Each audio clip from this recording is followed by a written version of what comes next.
Hey everyone, this is Austin Doctor, and welcome back to another video. Of course, this is going to be a day late. I'm going to kind of try to do Bunny Senpai on Thursdays instead. And I'm sorry if you were expecting it the day after, but truthfully, looking back, it was kind of needed because I'm going to try to explain a lot of theorems to you, I guess, and break them down for you. But we're going to go through the episode, of course, and I'm going to be 100% with you guys right here. They did skip around in the manga.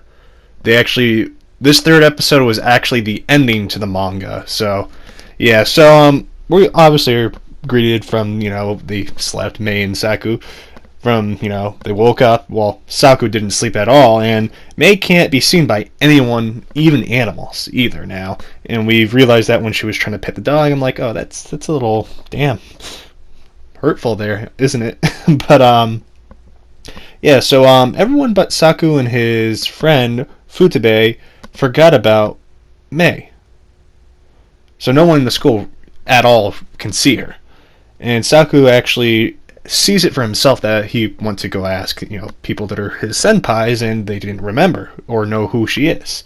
So the hypothesis with Futaba, which is made later on, but I'm going to put this in earlier, she talks about how her and Saku have not fallen asleep at all, and they remember her, so if they fall asleep, they basically forget that, which they take their eyes off of observing her, which is okay. That it's a value that does work, and it does make sense, this equation, but we don't know if it really does work yet. So Saku actually basically has to go to work, but he doesn't want to in fear that he might actually not see Mei, and Mei's like, you gotta go do it. And going previously back to that whole equation thing, it seemed that the thoughts of having Mei in Saku's head, that she's still there, or Futaba, is a form of observation kind of thing on her, so they don't forget about her, which is quite an interesting thing, but it's nearly just a hypothesis so far. But so Saku actually starts to drink energy drinks to prevent him from falling asleep, to see if the equations are correct. And he's been writing everything down since the beginning, which is going to come and play very vitally later on in this episode. So Mei is still trying to do the exams, even though it doesn't count. She's just there to waste time, basically, to keep herself busy, and kind of shows how Mei is like a very passionate, stubborn person, I guess, and that is her character. And it's a very nice character, if you ask me here. But Mei actually hopes to be seen by everyone now, and just going from like the first episode, she didn't want to be seen by anyone. She thought she can get away. All of a sudden, now she kind of has a change of heart. It was kind of going through the last episode, and it's interesting. And we see Saku just really falling asleep, and Futaba actually fell asleep, and the hypothesis actually has been proven to be correct. She forgot. She doesn't know who Mei is, or Sakura.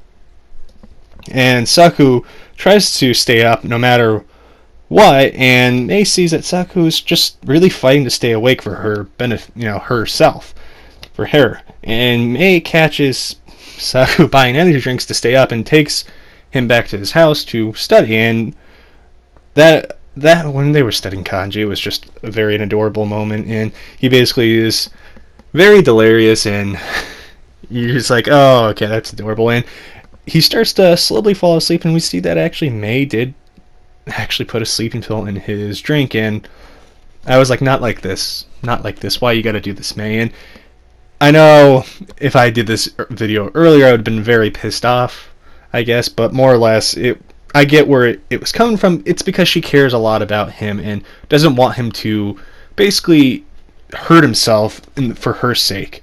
And this is her mindset of, she's going to help him by getting out of his life, so he doesn't have to deal with that. And Kanade actually wakes up Saku, and the bag with Mei's bunny suit actually falls over, and it comes out, and Saku doesn't remember whose it is. He just makes a joke. In his book, he goes back to it, as he previously said, where he's been writing everything down since the beginning. He's reading it, but Mei's name is completely blurred out. He can't see it, and he just thinks this, maybe this is from an ex-girlfriend or something I don't remember, kind of thing.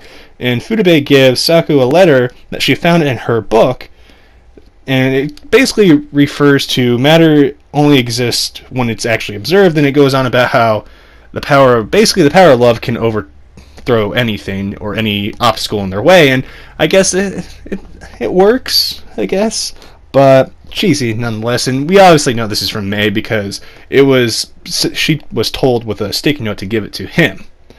And so Saku's slowly doing his exams, and he starts to see what the kanji that, him and good old May were doing, and he starts to remember.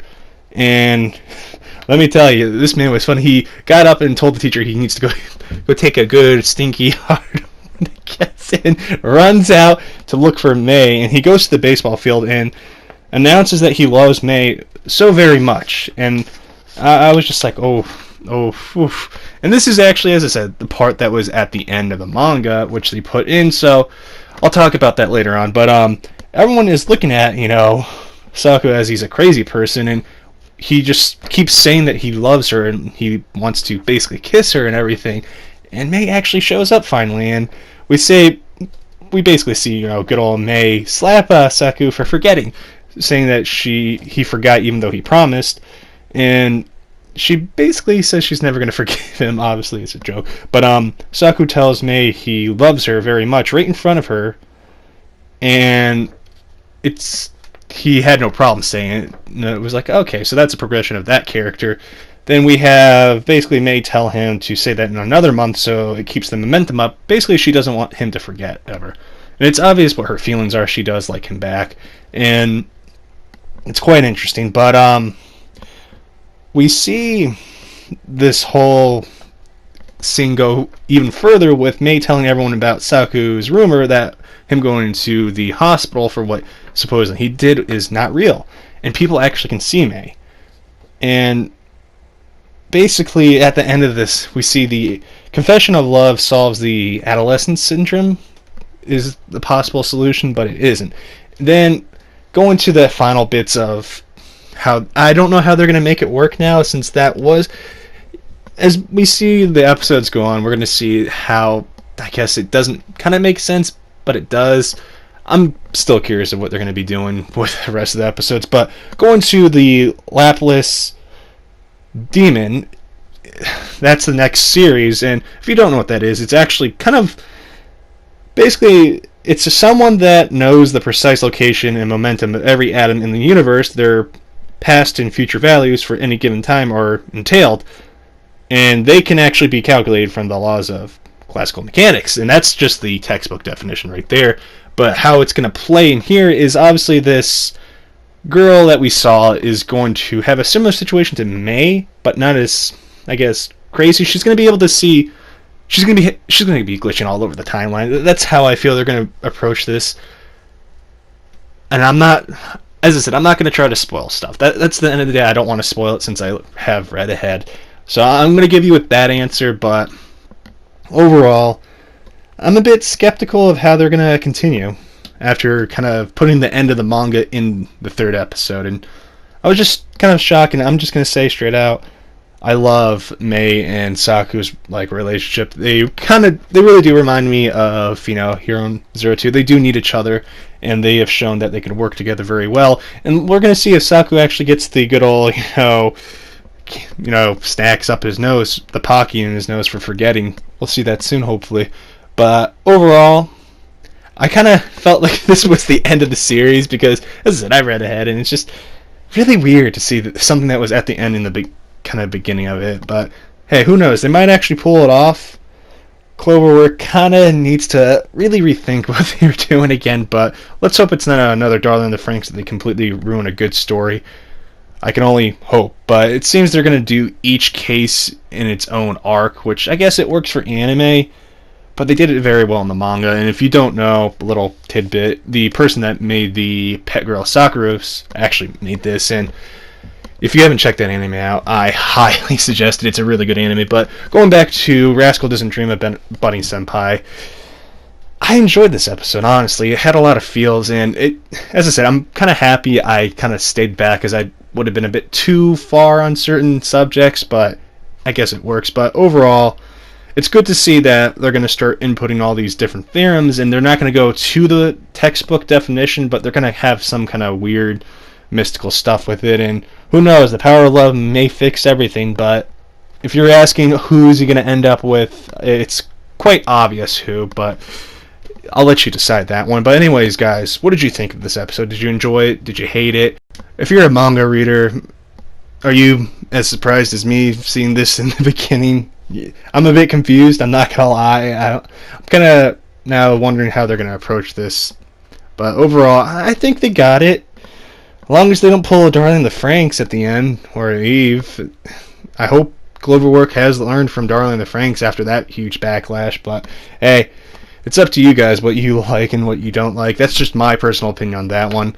But overall, what do you think of the series? Do you enjoy it? You hate it? As I said before. But anyways, guys, this is coming towards the end of the video. If you did like this video, smash that like button. If you are new here, do consider the subscribe and do share this video so we can take over YouTube, guys. Don't you want to take over YouTube with me? We can take it over together.